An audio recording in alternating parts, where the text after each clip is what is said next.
इस कारण स्त्रियां कभी नहीं फोड़ती है नारियल। नारियल को श्रीफल के नाम से भी जाना जाता है। ऐसी मान्यता है कि जब भगवान विष्णु ने पृथ्वी पर अवतार लिया तो वे अपने साथ 3 चीजें लक्ष्मी, नारियल का वृक्ष तथा कामधेनु लाए, इसलिए नारियल के वृक्ष को श्रीफल भी कहा जाता है। श्री का अर्थ है लक्ष्मी अर्थात नारियल लक्ष्मी व विष्णु का फल। नारियल में त्रिदेव अर्थात ब्रह्मा, विष्णु और महेश का वास माना गया है। श्रीफल भगवान शिव का परम प्रिय फल है। मान्यता अनुसार नारियल में बनी 3 आंखों को त्रिनेत्र के रूप में देखा जाता है। श्रीफल खाने से शारीरिक दुर्बलता दूर होती है। इष्ट को नारियल चढ़ाने से धन संबंधी समस्याएं दूर हो जाती हैं।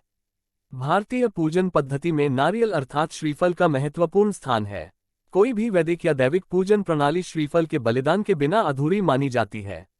ये भी एक तथ्य है कि महिलाएं नारियल नहीं फोड़ती। श्रीफल बीज रूप है, इसलिए इसे उत्पादन अर्थात प्रजनन का कारक माना जाता है।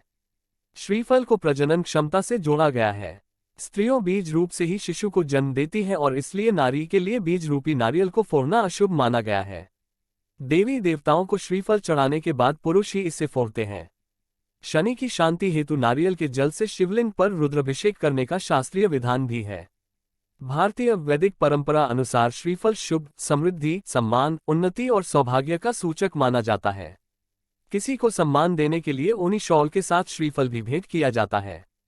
भारतीय सामाजिक रीति रिवाजों में भी शुभ शगुन के तौर पर श्रीफल भेंट करने की परंपरा युगों से चली आ रही है।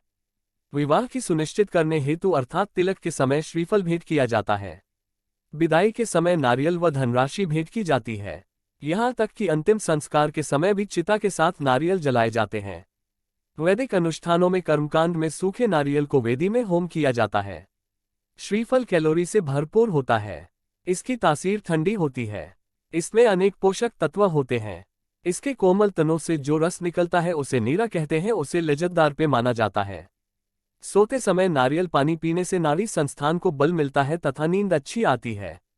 इसके पानी में पोटेशियम और क्लोरीन होता है जो मां के दूध के समान होता है। जिन शिशुओं को दूध नहीं पचता उन्हें दूध के साथ नारियल पानी मिलाकर पिलाना चाहिए।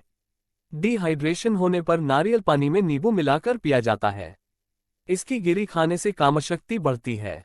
मिश्री संग खाने से गर्भवती स्त्री की शारीरिक दुर्बलता दूर होती है तथा बच्चा सुंदर होता है। तो दोस्तों, ये ज्ञान भरी जानकारी कैसी लगी लाइक कमेंट करके बताएं, और यह ज्ञान से भरी जानकारी अच्छी लगी हो तो अपने दोस्तों और रिश्तेदारों को शेयर करें। और भी जानकारी सुनने, पढ़ने और ज्ञान हासिल करने के लिए इस चैनल को सब्सक्राइब करें। धन्यवाद। ओम नमो भगवते वासुदेवाय।